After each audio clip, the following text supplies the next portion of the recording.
You're listening to Your Purpose and Business podcast, where we connect you to possibilities.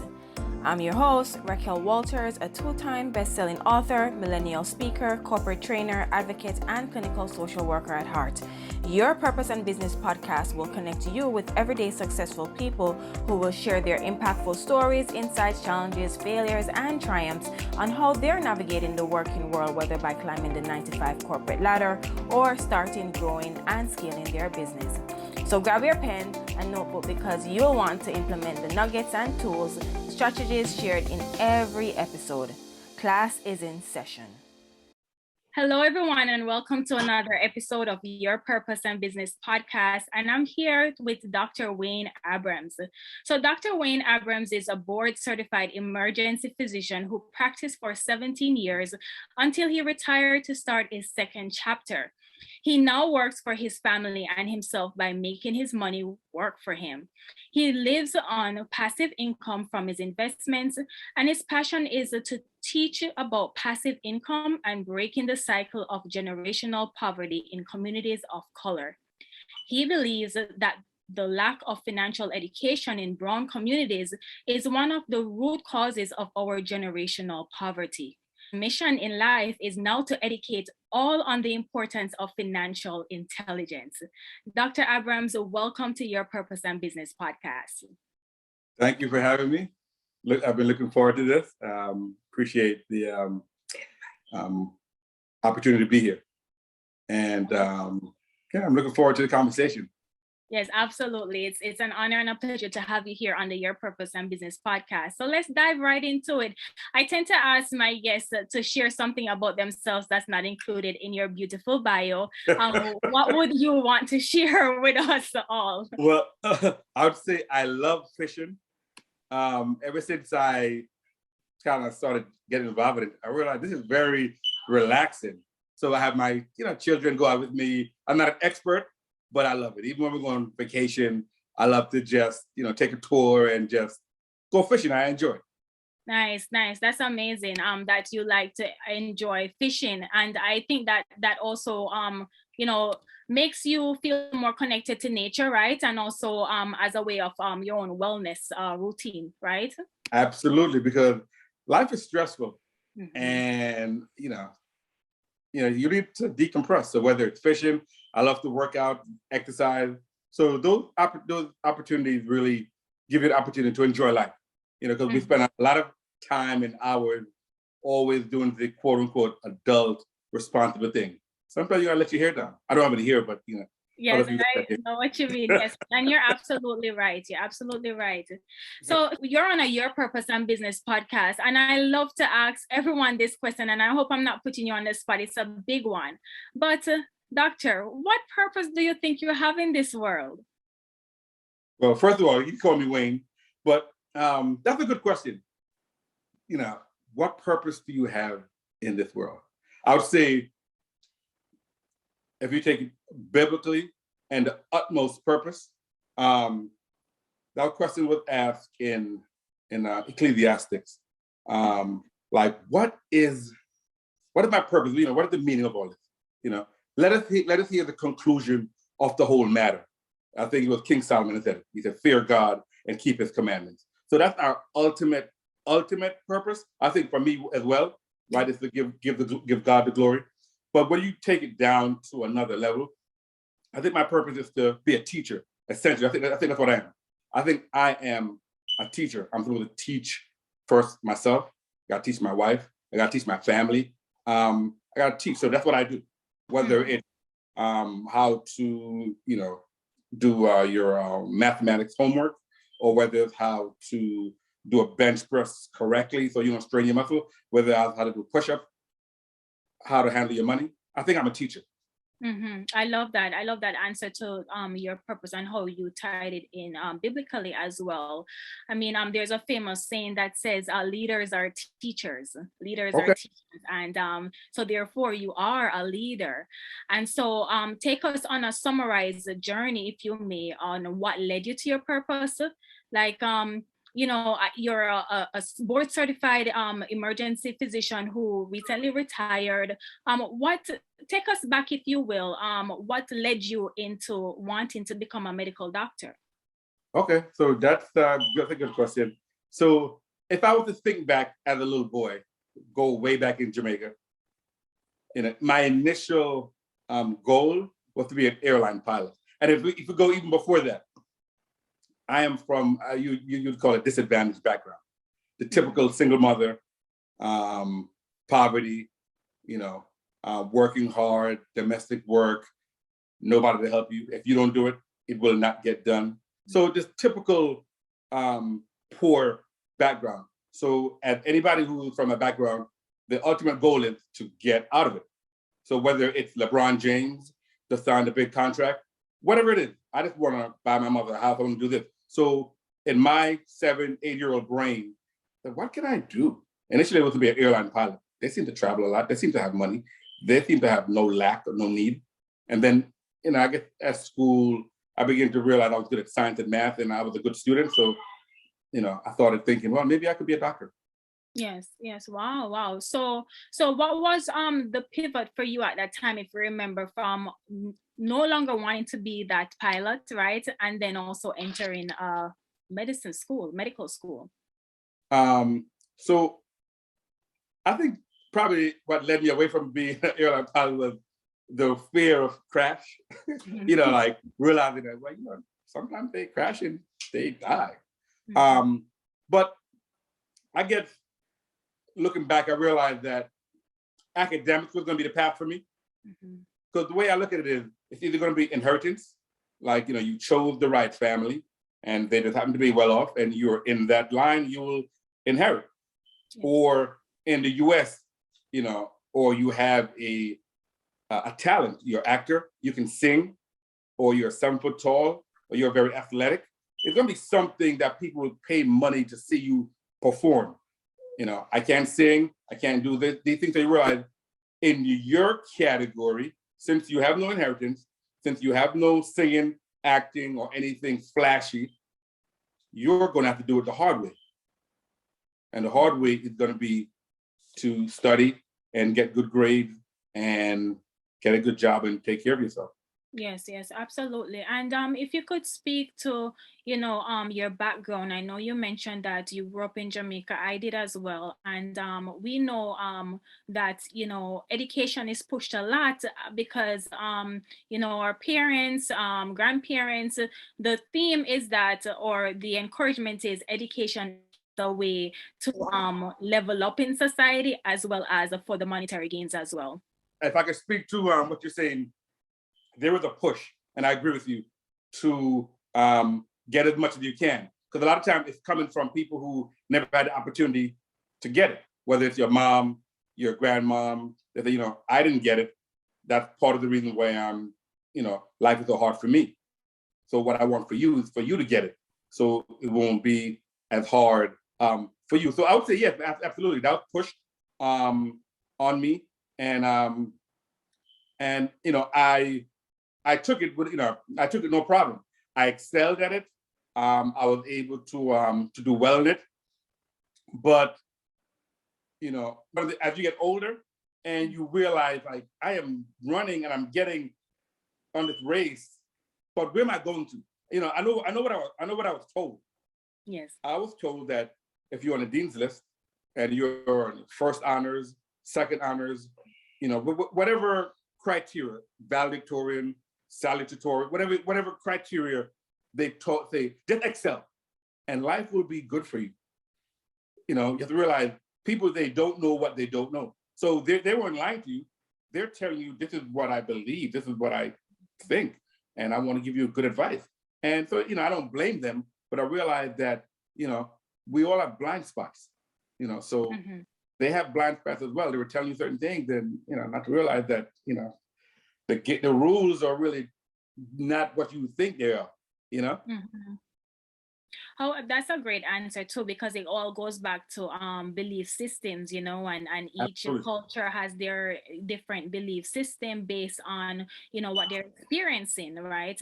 And so I loved your answer. A lot of our parents, ancestors didn't know, a lot. They only knew what they knew at that time. Absolutely. So for a lot of people, they pursue careers based on what their parents or loved one wanted for them, Hmm. and then sometimes it works out, and unfortunately, a lot of times, you get a particular education and you realize this is not what I want, which is fine.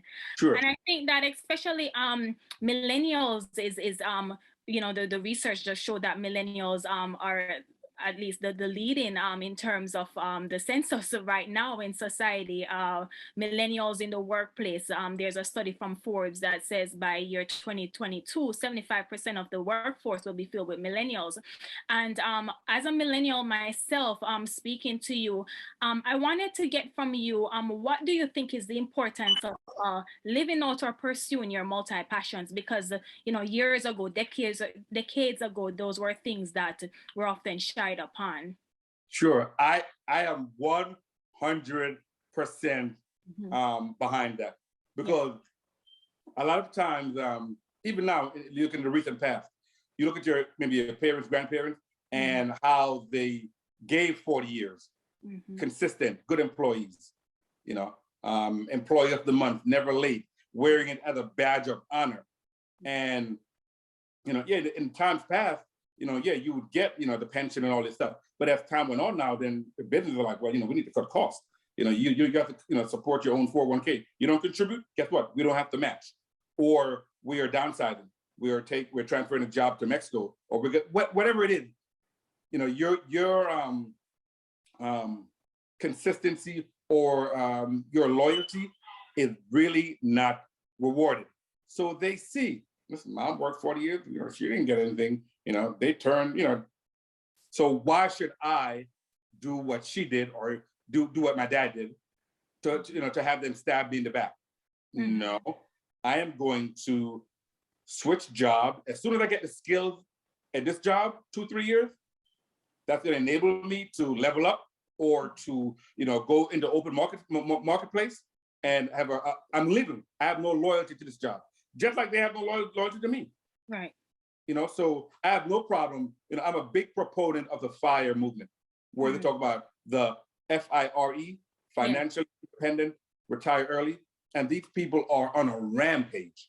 I mean, they are saving 50, 60%. And they say, I'm going to live my life. I'm not going to let you dictate to me. So you're going to spend the most productive years of your life working and slaving for me. And then when your arthritis and your diabetes and your COPD begin to act up and you have no more quality, now you're going to retire. Now, what am I going to do now? I'm 65. I can't ever breathe. But what am I going to do? Right. So they say, no, I'm going to invest hard for 10 years, and then I'm going to build up a nice nest egg, and then I'm going to live off that. So I completely support these millennials saying, you know what, if this is my passion, I'm going to go for it. And a lot of people in this recent pandemic, if I might add, staying home, they realize I give a lot of time to my job. Yes. I miss out on a lot of opportunities with my children, with the commute, with the back and forth, the hours. You realize I miss a lot. And for what? COVID can take me out in no time. And then just realize that quality of life counts for a lot. And you said a lot there, and I so appreciate you for your comments right there. You spoke about the FIRE movement. That's a new term for me. So I would say that. But if you could speak more to that, is it the FIRE movement you said? Absolutely, yeah. So FIRE movement, where I just recently started learning about it, and it so shocked me, right? Because growing up, think about all the commercials you've seen, whether it's Northwestern Mutual, whether it's Fidelity, whether it's Vanguard or Principal, they all have the white hair, gray hair couple. And then behind the desk is the financial professional with the suit. And so, with the Fidelity of the green line, we're going to show you the path. So linked in our brain is that retirement is an age, right? Yes. 65 for men, and 62 for women. But I read a great book by, his last name is Hogan. I think he's part of the Dave Ramsey team. And it said, retirement is not an age. It's a number. I said, what? Retirement is not an age, it's a number. Is Michael Jordan retired? Yes, he is. Is he 65? I don't think so. I don't think so. And when you begin to think about, when Serena Williams retired, will she be 65? No, far from it. As you begin to think about retirement, you realize retirement is at a time when you stop working because you have enough money, you can live off your assets.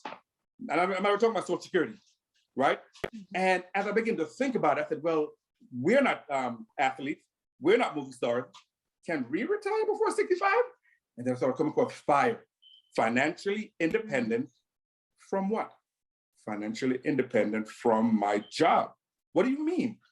I don't depend on my job to give me a paycheck every 2 weeks.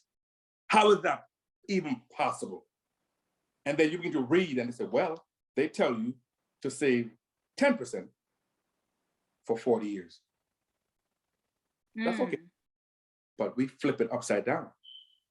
We'll save 40% or even 50% or even 60%. And we do that for 10 years. And when you begin to realize and they have all the math and the numbers down, and you're like, is this possible? How are you gonna save so much? Well, first of all, we have made a decision. And that entails we're gonna have to say no to certain things. You can't yes to everything, right? When you say yes to something, you're saying no to something, right? When you say yes, I will eat out dinner every day of the week, you're saying no to retiring in your 40s. You might not think about it, but you are. You are. When you say I will get a new car every 3 years, when you say I don't want a 2-year-old car, I want a brand new car. When you said I want a heated steering wheel and I want this and I want that, you're saying no to retiring early. So when I heard about financially independent, and the retire early is debatable. So a lot of people say even after I was financially independent, it goes back to what you're saying. My passion was driving me. I still wanted to volunteer. I still wanted to teach. I still want to do what your passion. But I'm just retiring from being forced and mandated to do a job that I may not want to do. And not everybody hates their job. So I'm not trying to portray that. But there's a lot of people who, that's why when you even look at the lottery winners, when they say, okay, they won $650 million, $500 million, whatever, and they don't show up to work Monday. Some people show up to work on Monday.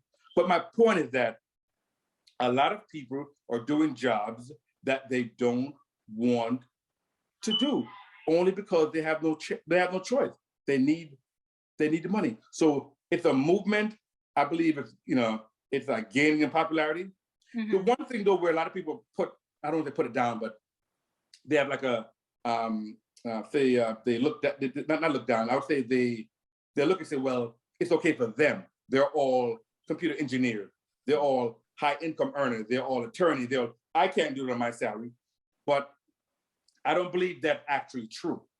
Because if you look at it like in a percentage form, just take the concept. Don't look at the actual absolute number. Take the concept. Yeah, he's saving $5,000 a month, but don't look at the absolute number. Look at the percentage. He's saving 40%, or he's saving 50%. So take 40% of your number. Take 50% of your number, right? If your housing is 50% of your take home, it's going to be hard, right? If your housing where you live is taking half of your money, and then your car is taking another. So just use the percentage, right?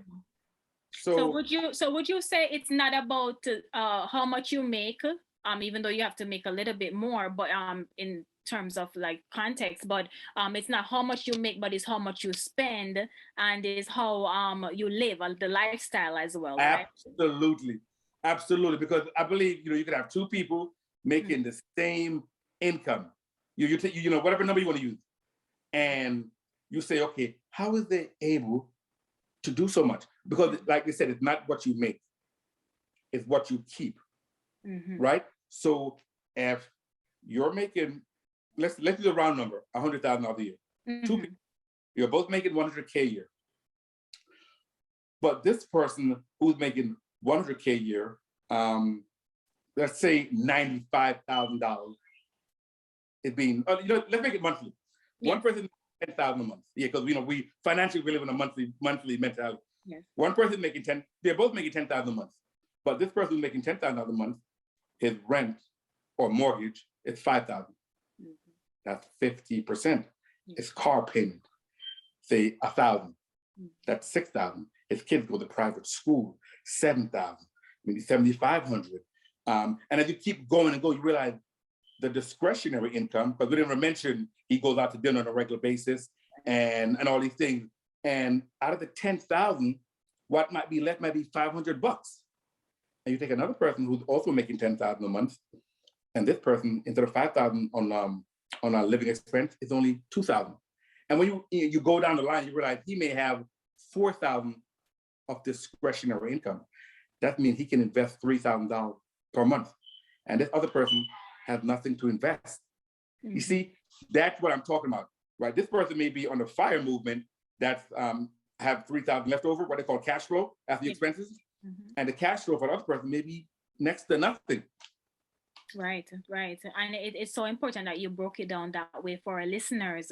I wanted you to speak to Dr. Abrams about the cash flow that you just spoke about. Just call me Wayne. Wayne, I'm sorry, Okay, Wayne, thank you for that permission. But I want you to speak about once someone starts budgeting their money, looking at the big picture, seeing where they can scale back, maybe sending back that car that they're financing, probably buying something cheaper that they don't have to pay a car note on, for instance. Sure. Looking at their spending habits when it comes on to eating out, partying, etc. Once you're able to sort of have a system set up where you're able to budget and consistently stick to that budget, and you have that cash flow, where does the passive income come into play? Because I do know that you teach about passive income, and how can people invest, and you can share your ways and tips around that, so that they can start having that passive income where their money is making money for them without them being there. That sleep money that a lot of people call it, that sleep money. Yes. That is excellent. Let me go back and say that and this also goes back to education, right? Yes. When we are growing up, we say, put your money in the bank. That's what we've been taught. Yes. When you look at the actual interest rate that you're getting, right? We're talking about less than 1%. I mean, we're talking the big banks, 0.00. It's so many zeros, it's ridiculous, 0.001. The bottom line is your money is not doing anything. Even the high interest online banks, like the Ally banks and other, even those are probably 0.6%. The bottom line is that money is sleeping and doing nothing. So in terms of what you're talking about, passive income, which is basically what you have to get to the point, right? I would say what I like is dividend stocks.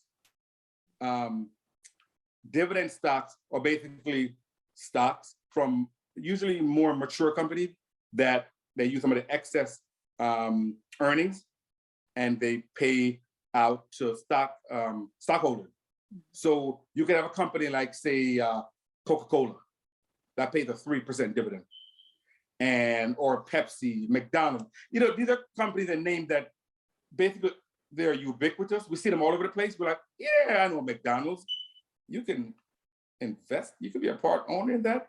Actually, yeah. And even think like something as simple as that. You're like, really? Yes, you can. Because we know it as from one aspect.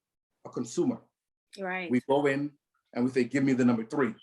But do you realize that you could also be an owner? I didn't know that. See, and that's what I'm talking about, the education aspect. So you'll get a brokerage account through M1, Vanguard, and it's a brokerage.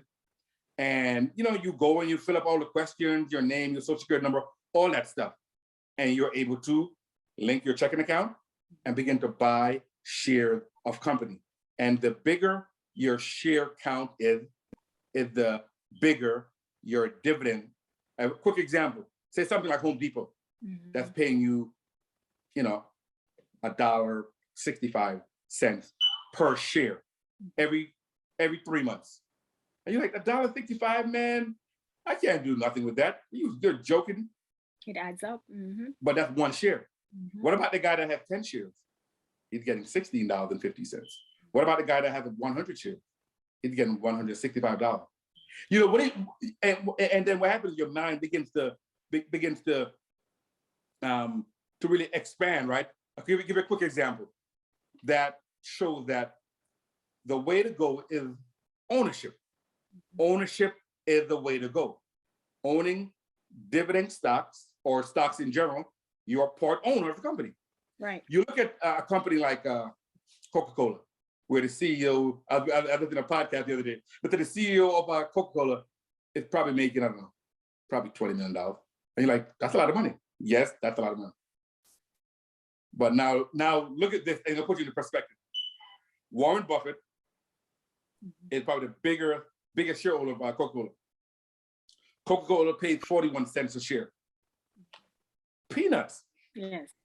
But Warren Buffett owns 400 million shares. Mm-hmm. It comes to, I think, $164 million while he's sleeping every 3 months. Mm-hmm. $164 million every 3 months. Well, the CEO is only making $20 million. You see, even though we look at the CEO and we want to bow down to them, right, they're actually an employee. right. They are. Right. The CEO is an employee of Coca-Cola. Warren Buffett is an owner. Yeah, he doesn't own 100%. He may own 5%, but that shows you. Yes. That shows you. So brokerage account. I did a video once that said, don't open a savings account for your child. Mm-hmm. Open a brokerage account. Nice. I love it. And what are some other investments you could speak to, Wayne? Because in the market right now, cryptocurrency is a hot topic, even though cryptocurrencies has been developing since 5 years ago or so. What are your thoughts on that? And then you can also speak to other investments. Sure. So what I do, and what everybody talk about, I don't invest in things I don't know about. Mm-hmm. So I know the hot rage is cryptocurrency, and I'm not going to invest in cryptocurrency. I'm not putting any of my money in that. What I do is I invest in things that I can understand. Yes. So things that I can understand are, burgers, McDonald's, Home Depot. People go in there to get their 2x4. Every time I go there, it's hard to get a spot in the parking lot. Pepsi, Johnson & Johnson, AbbVie. I invest in things that I understand. Mm-hmm. And I have confidence. And the reason why you might say, what's the big deal? Well, this is the big deal. When you don't have conviction and you're fly by night, when things begin to get rocky, you say, oh man, let me sell. And you may sell at the wrong time when the market is low. But if you have conviction, for example, give a quick example. During the pandemic, all the travel stocks dropped, including Carnival, the biggest cruise that I did. I know Carnival was doing well, and I know they dropped for one reason, because of the pandemic, and and the quarantine, and that's why it dropped. But it also dropped from $50 a share down to as low as $8 a share, because I have confidence that people are going to want to travel again, and they're going to get back after the vaccine. I bought as much as I could because I used it as a buying opportunity. Right. Like, wow, this doesn't happen every day. From $50 to $8, I'm gonna buy as much as I can. So if it was something that I didn't have conviction in, I'd probably say, let me sell. And to add to the end of your other question about other things, real estate. Mm-hmm. Absolute real estate. There's a quote that I like from there's a blog I listen to sometime. Black Millionaires of Tomorrow, I believe. I forgot his name. But he said, the American economic system is like a horse and jockey. And when I heard that, he said, it's like a horse and jockey. He said, when you look at a horse race, the horse does all the work, but who gets all the credit? The jockey. They get they get the interviews, they get the money, they're on the magazine.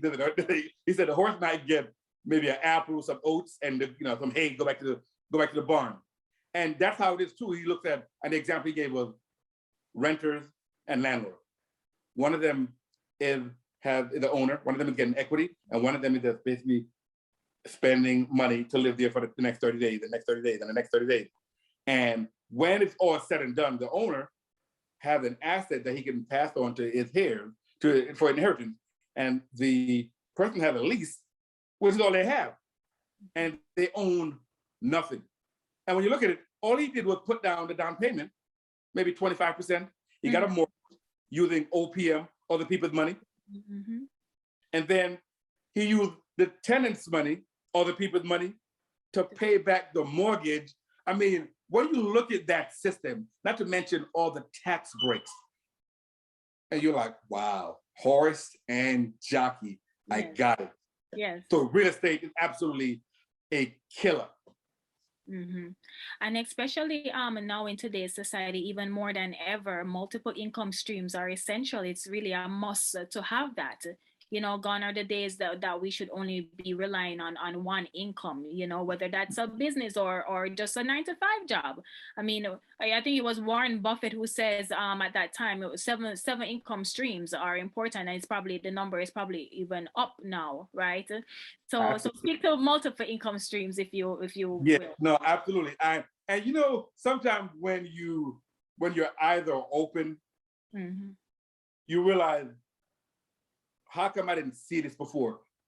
Not that it wasn't there. I'm gonna give you a quick Bible story. Yes. And so the story, I think, is in maybe First or Second Kings, where Elijah is with his assistant. I don't think they gave his name. And they're being attacked by like an enemy army, and they're in the mountains. And the young man said to Elijah that almost like, it's over now. We're gonna die. And then Elijah prayed to God to open the eyes of the young man. And then after God opened the young man's eyes, he saw horses and chariots, or like, angels, innumerable angels with flames. And they were always there, but he didn't have the spiritual maturity to see it. And so it is with like the multiple income stream of really opening your eyes to realize, wow, I really have a lot of confidence in my employer that they're not gonna fire me, not gonna downside, that I can cut my salary. I really have a lot of faith and confidence, or stupidity, whatever word you want to use, that I'm gonna entrust my entire financial existence. One email, one, I need to speak to you in the office. One, the company has decided to go in another direction. Whatever you want to call it, one pink slip away from financial ruin. If you think about it, I remember about a year ago when there was a government shutdown, and all the government employees who worked for TSA, and they couldn't pay their mortgage, and they couldn't do this, and you see how their world was crumbling down because 100% of their income came from their job. And I know we all do it. And we think, well, it's normal. Yeah, it may be normal, but it's not smart. And you're absolutely correct. Multiple income stream. So if you have your W-2 job, that's one stream. And if you have your dividend income, that's another stream. If you have bonds, that's another stream. If you have real estate, rental income, that's another stream. If you wrote a book, you're getting royalties, that's another stream. If you have your ETFs, or you have your index fund. I mean, so there are opportunities out there for us to let our money work for us. But if you're consistently giving it away, when I look at, they say your income is your greatest wealth building tool. And the analogy I use is, it's seeds. Your income is like seeds, right? So if you're getting seeds, you're getting paid your seeds every 2 weeks. And then you take them and you give some to your landlord, you give some to your insurance company, you gotta pay the water, the cable, you gotta pay the insurance, you gotta pay the kid. You're giving your seeds away, right? And at the end, you have nothing to plant. What do you have to do? I gotta wait for 2 more weeks. And that's what we do. But if you say, okay, you know, I got my seeds, whatever it is, I got, you know, 100 seeds. I'm gonna take 10 of them or 20 of them, I'm gonna put it in the ground. I just won't go out to eat as much. I'll just pack my lunch or whatever. I won't buy that expensive car, right? There's an average car payment in the US is like $550 a month. Very true. If you take that amount of money and put it in an index fund, growing at like 8% for 30, 40 years, you're probably gonna be a millionaire. But we don't think about that. Yes. We think about, I wanna impress people that don't even like you. Very true. No, very true. And you know, when you've been dropping a lot of gems here, we call it hashtag gems here in the Your Purpose and Business podcast. And you know, especially for our minority communities, these are things that is not taught, financial literacy. And that's why even more we need, you know, financial teachers like yourself who have gone through the process, who have sort of broke the code and is heavily invested and is advocating for multiple income streams and is teaching us that we need to start investing right away. It's very important. Absolutely. And so, yes, go ahead. I do, absolutely, because you know, like my kids, you know, they're in school and they're studying and everything, and like I said, you know, I said I wasn't taught any of this, so I said, you know what's gonna happen? The cycle will be repeated. So they will learn Latin. I don't know who they're gonna speak Latin to. Maybe a priest. They're gonna learn American history. They're gonna learn, and I'm not saying nothing's wrong with these things, but I said, it gets back to what I said is at the core, I'm a teacher. So I said, you know what? You talk a lot, but it's not time for you to put up. So I said, you know the schooling and teacher, man, nobody can teach. So what are you gonna do? So for the last 8 weeks, every Saturday, yes, Rich Dad, Poor Dad, and 2 hours, I go through it. The next one that my wife just got from Amazon, we're gonna spend time on The Richest Man in Babylon. Oh, nice. I've heard about it. I need to get that book, but I've heard about it. Yes. So it's one of those things where I realize it won't get done. So don't think, well, that was when you were in school. Things have changed. Now no, it has not. It has not. You better do it. Like a lot of people say, if you want something to be done, you better do it yourself. So I'm doing it myself. So I'm teaching them, you know, I'm teaching them about assets. Definition of asset. Something as simple as that. What is an asset? Something that put money in your pocket. I got to teach you examples of assets, examples of liabilities, passive income. So all these things that paying yourself first, you know? So just some basic concepts that if a lot of us had that foundation, things would have been different. You know, when human resource said, okay, this is the 401k option to invest, and you're looking and you're like, what is a whatever, and you don't know. No, you don't know. You know, what is a Vanguard, high yield, blah blah blah. You don't know. But if you're learning, you know, I'm just looking. Do you have an index fund option? Like, you know, you have a base. My dad told me the index fund is very cheap and you know, I'm broadly diversified. I should probably use that. So you think you won't be getting it outside, you're gonna get it inside. Right. I love it. And shifting gears a little bit, Wayne, we do appreciate the lessons that you're dropping here in the Your Purpose and Business podcast. And definitely, guys, I want you to share this podcast with all of your network, comment your takeaways. But shifting gears a little bit, you know, can you share any advice or recommendation that has supported you on your path and that has helped you to maintain focus on your goals? Advice that I've gotten to keep myself motivated and focused. Well, I'd say keeping myself educated.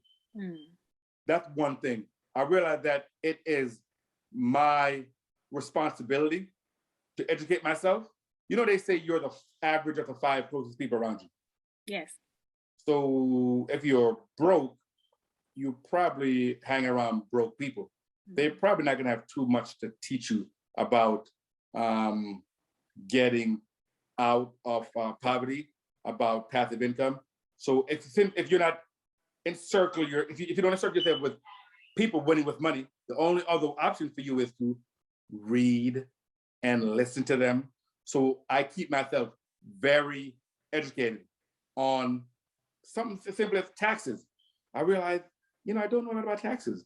So I started reading books on taxes. And when you get, what I really have to do, when you're more educated, you ask more educated questions, and people who do know are more likely to help you and to give you additional information. You know what you're saying is correct. Like, for example, you lead with, I know that when we have a rental property that, this is deductible and this is deductible, and you get to depreciate the cost of the house over 27.5 years. But what I don't know is this. So from listening to your question, they don't know, well, he's done some basic research. You know what I'm saying? Let me give him this nugget. Let me pour into this book. Let me, you know what I'm saying? So I think keep yourself educated, and you get and in this day and age, it's very easy. You have people out there doing YouTube videos on real estate. Like one of the big ones, Bigger Pockets. Bigger Pockets, all they do is real estate. From a novice, you learn how to fund your deals. They'll basically just educate you. So, and with the education comes hope. That's what I really like.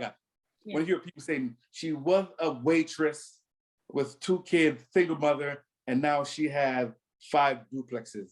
And you're like, wow. You know what I'm saying? You just, you realize it's hope. She can do it. He can do it. I can get myself educated. And also, if you don't do it, nobody's gonna do it for you. Nobody's gonna do it for Nobody's gonna care about you more than you care about your own self. So education is definitely the key.